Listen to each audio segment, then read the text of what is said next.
fishing na sa ta.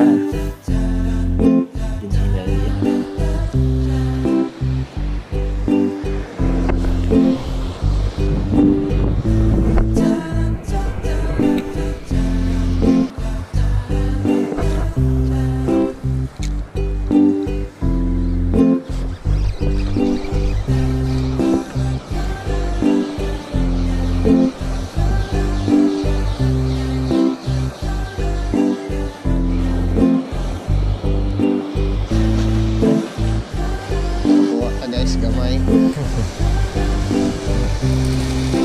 Release na ito. Kay gamay.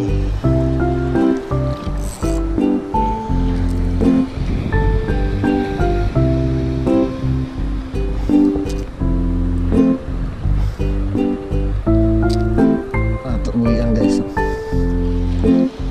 Good size. Hanap ka ng dako-dako.